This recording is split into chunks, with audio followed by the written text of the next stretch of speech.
find someone who has gone before you and ask for help. The most successful business people I know have a mentor, and they have a mentor that is similar in age, who is doing something adjacent, not necessarily the same thing, but adjacent. So it's not like you're competing for clients, but they are fighting some of the same battles. But then they also have someone who is older than them, who understands business and who will spend time answering tough questions about, we're stuck, this isn't working. Because so often where we get stuck is not connected to our products and services. It's connected to business as a whole. And we know what we do well, but we don't always know all the other pieces that come with trying to run a business. So find people to ask questions. You're listening to Brainwork Framework, a business and marketing podcast, brought to you by focus-biz.com. Welcome back to another episode. With us today is the founder and strategist of Distill Your Story, Ryan Holck. He helps businesses, brands, and solopreneurs to clarify their story, share it simply, and deliver it strategically so they can attract more leads and drive sales. Ryan, so excited to have you on. How are you doing today? Thank you for having me on today. I am doing really well, fighting some sinus stuff, but other than that, things are good. That is excellent. You and me both, brother. We're always having those sinus issues, but hopefully we can make it through and try to keep that to a minimum, but it's okay if it comes up. We always like to ask our entrepreneurs, what were you doing before that kind of led you into this journey of what you're doing today? I actually started as a musician, and I see behind you, you've got a couple guitars, which is kind of cool. So I was actually a piano performance major, and I found that in a lot of the roles that I had as a musician, I kept getting sucked into the marketing side of things. Like, hey, can you create a sign? We need a banner to go out on the street and advertise what's happening. We need all the needs that kept coming back to marketing. And what I realized in the process was my creativity just needed an outlet. It didn't have to be music. So I reached a point where I think actually marketing might be the way I could have a creative outlet and get away from some of the challenges of music in terms of timelines. And it's always in the evenings and things that weren't necessarily family friendly. So right before we had our first child, I took a marketing job at a place that had seen some work I had done and said, we like what you did. Could you come do it for us? And so that led to 10 years in a marketing role that started like as a part-time thing. And I ended up running the department at the end of it and learned a lot. It was an organization that had lots and lots of creative freedom. We had a great video team. We had a great creative group as a whole who could sit around and do what Disney calls, where you kind of blue sky imagine what could we do. And it was a great place because if you could figure out a way to say, here's why I think we could do it, we could find some creative money to try things. And we didn't blow lots of cash just trying everything, but it was a place where at least we had the ability to, let me go test this. And if it works, then we can do it in the future. So I really learned in that place that I loved marketing. I loved the creative aspect of it, but I really felt like I could probably help more than just one group here. I think I could do this for a lot of people and I could find a way to scale it. So I decided to launch an agency and walk out and go, okay, well, what if I did creative services for people who could never afford to have a full team in place, but they needed like this quasi space between a freelancer who they didn't know and someone they could actually sit across the table from. So I launched an agency doing that and doing lots of design work, website work. And that's kind of morphed from there over the last few years. I actually do almost more consulting at this point or creative CMO kind of work, but that's kind of where the journey has been over the past 22 years now, of going from, hey, I just need a creative outlet to, hey, I love this. This is a cool way to do this. That is very cool. And it's always interesting to see how our journeys lead us into one area. Kind of similar when I was in a band trying to get 5 guys together on one timeline. Seemed like we had to wear different hats. So we had to be the creative director. Now we're trying to be the tour manager. We're trying to schedule shows and build relationships. But all of that kind of led you into a cool new position, opens up for marketing. You take that and run with it. And you had a little sandbox you could play in with some of the budget. But that just kind of sparked this new creative outlet for you. And you said, you know what? Now I'm going to help the people who can't help themselves currently. You're solving a need out there. And then over the years, I think that just kind of naturally progressed into how do I kind of redefine what my service offering is that really matches the client's needs. So kudos to you for actually building that all together. Thanks. Looking back, there's some moments of incredible intentionality and some moments of stumbling forward, stumbling into some things going, okay, that worked. And other things you're like, that was a bad one. But one of my things is, how can I serve them well? And if I'm in front of these people, what do they need to be served well? And how can I take that and still be profitable in the middle of it? But really, at the end of the day, that's what clients walk away going, oh, he's a smaller agency, but he actually does better. He actually serves our needs better. He helps us get to our desired goals better than others do. And there's almost this boutique kind of touch to the services. Very nice. Yeah. And it's kind of perfect blend where they don't need that full marketing team, but they still want someone big enough that can accomplish the task, but still small enough to still be personable and not lose that intimate relationship that you have with clients. Because that's just how relationships work and client work kind of brings together. But throughout that journey, you realize that the websites are main point of contact for a lot of business owners and businesses. And we're leaving money on the table if we don't either have a good website or if it's not optimized for converting leads into customers. So can you tell me more about your thought process behind the websites and then what you do to kind of fix them up to be better? Yeah.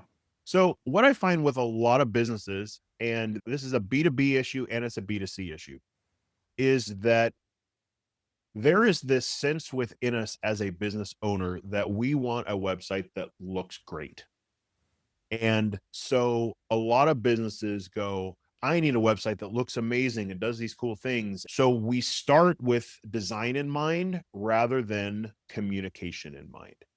So often I go through the templates that I find online and I'm like, these look amazing. The business will build a website that looks pretty, but it's not going to meet the needs for their business. It's not going to actually drive traffic. It's not going to tell their story. They're missing key things that are important in what a customer needs to know about a business to actually make a decision. So I really came to this realization that I can build great looking websites, but great looking websites don't always serve clients well. What they need is a website that clearly articulates who they are, who they serve, how they make people's life better, and what is the dang next step you want me to take.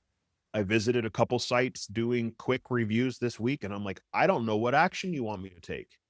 I'm halfway down your landing page and I'm confused as to what you want me to do. Or you've told me 12 things you want me to do. There's like no middle ground. So what I have found and what I've started doing is, what if we took a strategic approach to website development? We didn't start with, let's make it pretty. We started with, what are the core principles, the core things that you need to distill your message down to, that someone who's looking for services like yours needs to know.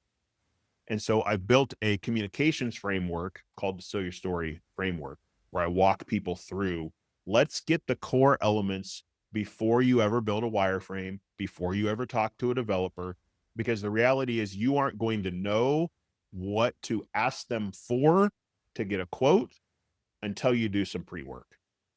And so I really like to start people with some of that process of, let's figure out the core messaging things. Then hire me, hire your friend, hire someone to write it for you. But at least we know what are the core things we've got to communicate for this business to actually drive traffic and leads.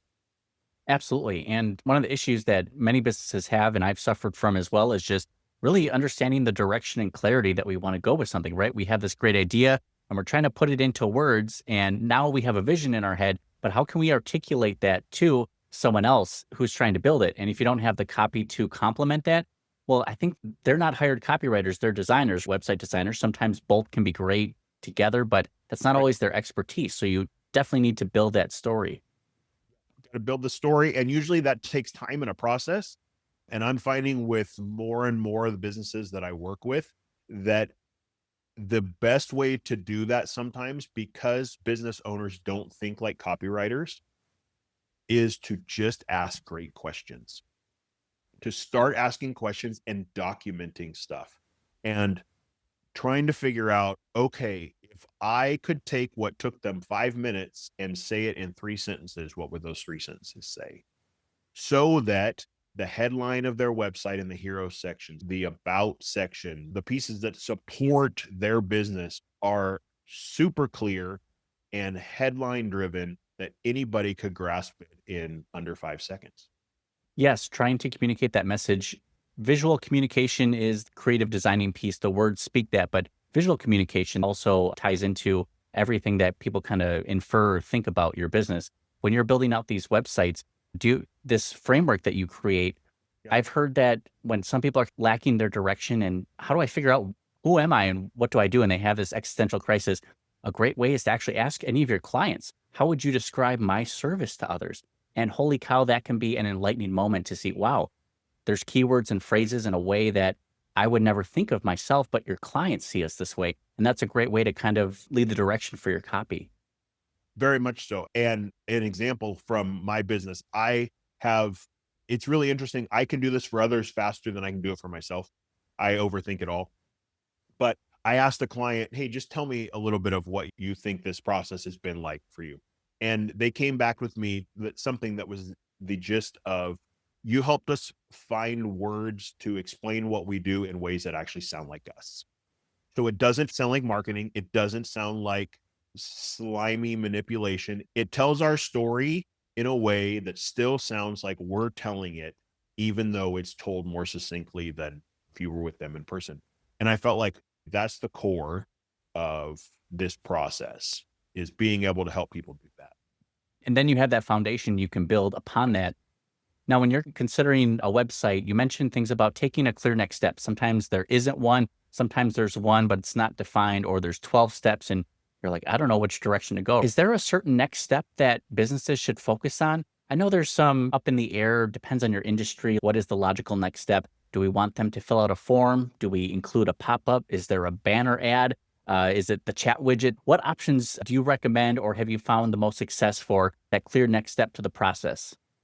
So there are two potential calls to action. There's a primary that you're going to repeat a bunch of times over the course of your landing page, over the course of your homepage. It's going to exist a lot of times throughout your website. You may actually see it 7+ times on the homepage alone. What if people did absolutely nothing? What's the number one way that I would like someone to interact with me? And I typically tie that back to, what is the best way that people get into your current funnel now? Don't reinvent the wheel. Do you like people to send you an email? Would you prefer that they call you? You want them to get into your HubSpot accounts? What is that? And let's figure out how to say it in a way that fits on a button. That if I put a button in the upper right-hand corner of my homepage, I put a button throughout the content, I put links in the body copy of blog posts, that it's short enough that people understand why they should click there and what action is going to happen if they do. So, I mean, things like schedule a call, come in for a demo, book an on-site demo, those type of things, depending on the industry, are usually the first step is, but I really like to say, what is your business actually doing now? Don't make another layer of difficult. Don't add to it for yourself. What is working? Let's drive traffic to that. I have a client right now who just asked me a couple weeks ago. They said, I don't like the contact form. It's driving me crazy. We're getting contact, but I'm out in the field 90% of the day. I'm not getting back to people fast enough when they're contact. If they text me or call me, then I get back to them within an hour. I'm like, well, then let's just change the structure. Let's rejigger the calls to action on the site and change it, because it's got to work for you, but you also realize I'm going to give them a better experience with me if they have this call to action. So a primary call to action, and then a secondary. If they don't do anything else, what do you want them to do? Typically, I throw that some version of a contact page or a quick form or something like that. That was a really long answer, I realize, for your question. But the reality I'm finding for most businesses, it has to be congruent with what they're already doing. We want digital marketing to work. We want a website to drive traffic, but it's got to drive traffic in a way that actually works for us. The one caveat that I have is if you're going to send them to something like a call or something, find a dang way to track it so you actually know how many clicks are coming versus how many calls are coming. Where are they coming from? Are these actually legitimate people? There's lots of resources depending on the platform you're on to actually do that. There's ways to set up your Google Analytics to do that. But you just want to know, with a contact form, it goes into the database and I can say 50 people filled out the contact form in this volume of time. That's not always the case if you're asking for phone calls, texts, that type of things. So you've just got to find a creative way to make sure you're gathering data to support it's actually working in your marketing. But at the end of the day, it's got to work for your business first and foremost. Absolutely. And no answer is ever too long-winded. This is the kind of knowledge and information that we're looking for, the insightful stuff that just, hey, I can't stop talking about it because it's important information to share, which is so helpful. So all great tips. Love that we revision our website a little bit, get it working for us. But now how are we going to get traffic into that website that we just optimized? I see that a lot of people are either throwing money at ads. Some people focus on cold outbound. There's a lot of different strategies for them. Have there been certain ways on a low budget that companies can be effective with their strategy in getting clients? So I am finding that that the people I'm serving have got to have two things. You first of all have got to make sure, and I mentioned it just before, that you've got to have some sort of tracking, because if you're going to put money into something, I want to know if it's working. It's one thing to hope organic traffic just finds you. It's another thing to, if I'm putting $5, $10, $20 a day into something, I better be able to show that I did increase traffic. We got leads or we got people into the funnel so I can tweak the funnel. There's got to be something. But for me, the biggest piece is if I can figure out what message the audience needs to hear, that's going to be the most important part, because if I can't get them to even take action, none of the rest of the funnel matters. Is the way I'm talking about my business as clear as possible in this ad? Is the ad copy good?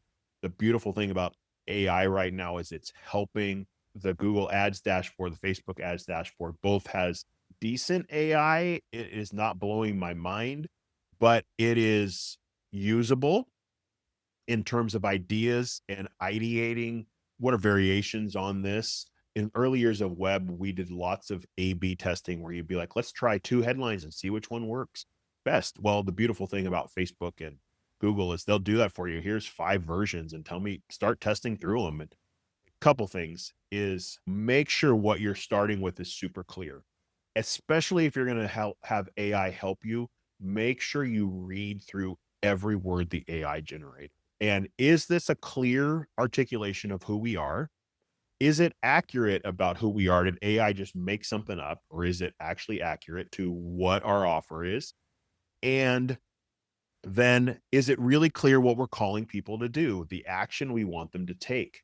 Because at the end of the day, I need them to click on that ad so that whatever budget I put behind it, I maximize my options. Now, the thing that I've been doing a lot of is doing super targeted ads. I'm not doing borderline cold outreach, meaning in this community, there's super proximity, 25, 30 miles to where this location is or what I might be promoting. But then I'm doing like micro niches. Like I'm looking for people who look like these 3 things because that's who typically buys this product. One of the local businesses that I serve is a formal wear, men's tuxedo rental, suit rental. They do proms, formals, weddings, quinceañeras, that kind of stuff. And so we have had great success doing micro targeted ads. I only wanted to show ads to people who are in this 15 to 20 year age gap, who have been doing these type of actions. And it's made the potential group go from super broad in the community to super narrow. But what it's done is increase the probability of that ad being seen by somebody who's actually looking to take action in the near future. So it's not going to be seen by 100,000 people. It's maybe only going to be seen by 10,000 people. But when I have a $10 a day ad spend, I'd rather it be to the right set of people than just to anybody in a community of 500,000. So some of those creative things, make sure your messaging is right. Figure out how you could micro target individuals or groups. We've even gotten creative with, and this one actually, I didn't like this idea at first, but I pushed back on the guy who was like, I think we need to invest in this. We started doing micro targeted radio ads. Like we found a radio program that showed that was only heard on ESPN 4 hours a week. And that ESPN show was to a specific group of individuals who liked one micro section of football. And I'm like, guys, this is the weirdest focused ad spin I've ever heard. And we started doing it. And what we found was the people we wanted to reach were there because it was the parents who were spending the money who were listening to the show. And so the Wow. parents were the ones spending the money for their kids. And because their kids and all their friends' kids were in those games that were being on that ESPN station, they started showing up at the store. And I'm like, okay, you took a side angle there that I did not get to, but wow, that is a phenomenal way to do micro targeting. I mean, that ESPN, essentially what they were doing was the baseball, football, like any of the school sports kind of stuff in the entire community and like 150 mile radius got time during those 4 hours every week. We started dropping radio ads and it worked because parents were like, heard you on the radio. Their kid played in that game and we heard you on the radio. Okay, that's not one that I thought was going to work. And so all of it to say, get creative with a piece of paper. Where do the people who spend the money on our product reside? For that business, they wanted students who were in a certain kind of life stage or life age. So they looked to the parents. For others, I'm looking for people who want solar and are thinking green energy. Where are they showing up? That's creative, where I don't need 30K a month, where I can do targeted ad spend and get creative. If I gave the right message, I could get my ad spend down. Where would a karate shop, a karate dojo in a small community need to put their stuff to get in front of the parents of people who have kids 6 to 18? And thinking micro targeting like that. I don't want to spend thousands. I have hundreds. What could I do? Right. And you don't want to cast this wide net because you're going to get a lot of people who aren't interested, eyeballs on a piece of content that they aren't interested in. But I love that blend of traditional and non-traditional marketing. And sometimes even as marketers, we can be pleasantly surprised with a campaign thinking this isn't going to go the way we expect it to, whether for the worse or for the better. Right. But that kind of information gives us education for further ahead. We're going to ask you some more questions about tools and AI that you're using right now. A quick message from our sponsor. If you're tired of chasing those leads, it's time to double your organic lead and capture, nurture, and book them on autopilot using focus-biz.com. If you're a solopreneur or small business, tired of trying to follow up and chase these leads, we're going to ghost you after a few hours. It's time to let AI nurture and automate that buyer's journey for you. Now, Ryan, we wanted to ask you more because you mentioned earlier with AI, using it to create some ideas, maybe create some content or ideation off of what you built currently. There's a lot of cool tools out there. AI is another tool in our toolbox that we can use. Are there other ways that you're either using AI or you've seen other businesses who are starting to use AI as well? So I'm using AI for the hardest part I'm finding for most of the businesses is to get something on a page initially to talk about their website. They're not used to writing. They're used to talking. They're used to sales conversations with people in their business. So is to actually help them get an initial version of something on a page so that it's easier usually to edit than it is to create immediately.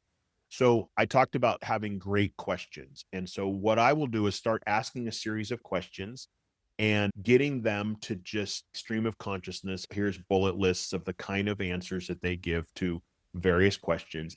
I start dropping those questions and those answers into chat and saying, if you were going to talk about a business that provided X type of services,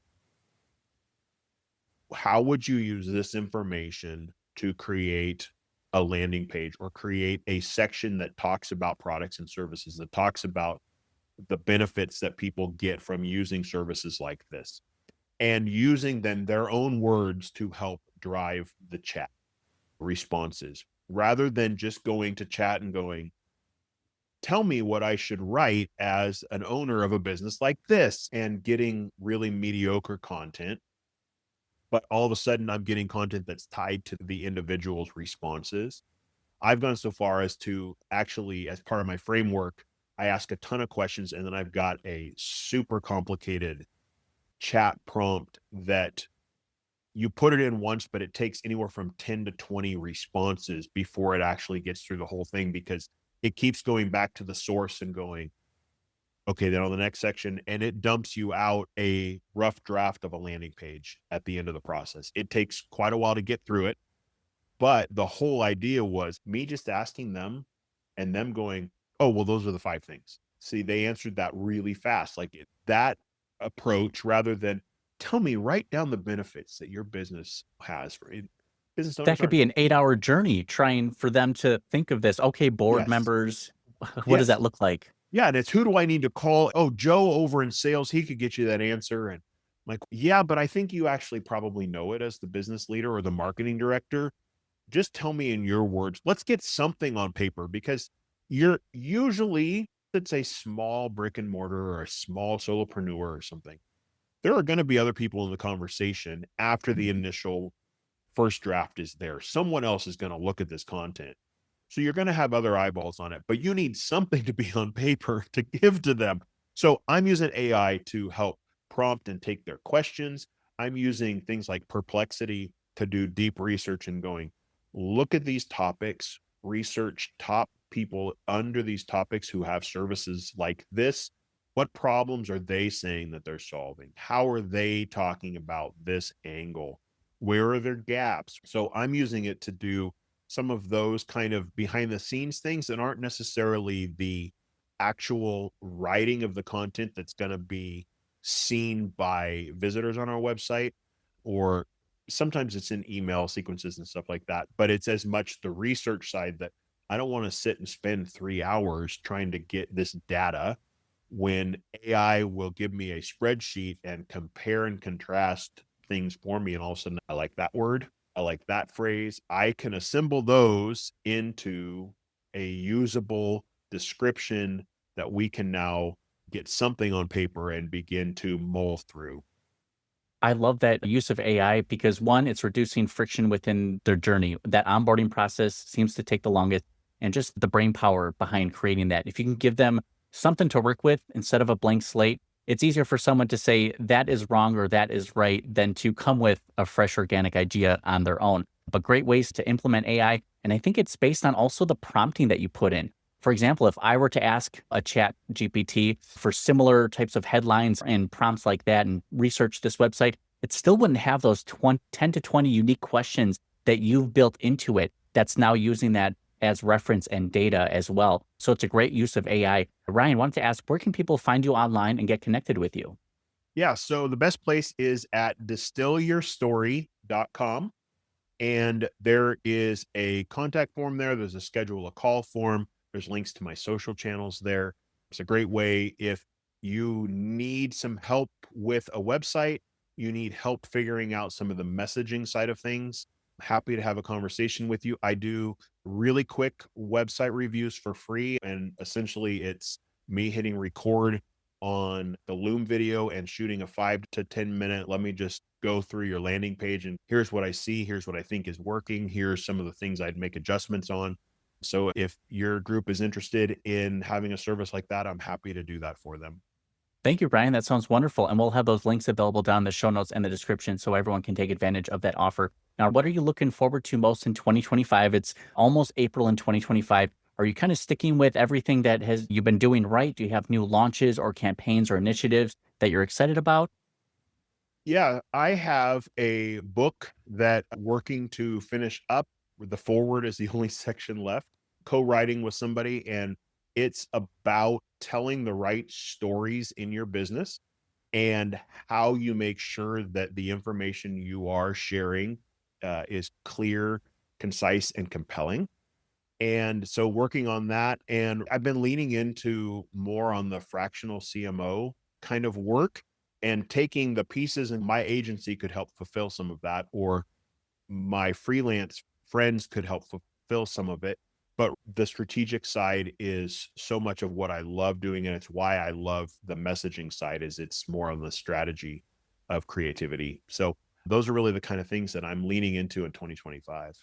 Very exciting. If you either had to go in back in time and tell your younger entrepreneur self one piece of advice, or even just a piece of advice for other entrepreneurs, something maybe they're feeling stuck or they're spinning their wheels, what would be your piece of advice to them to help them get unstuck?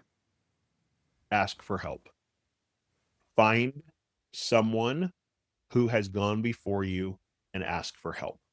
The most successful business people I know have a mentor, and they have a mentor that is similar in age, who is doing something adjacent, not necessarily the same thing, but adjacent. So it's not like you're competing for clients, but they are fighting some of the same battles.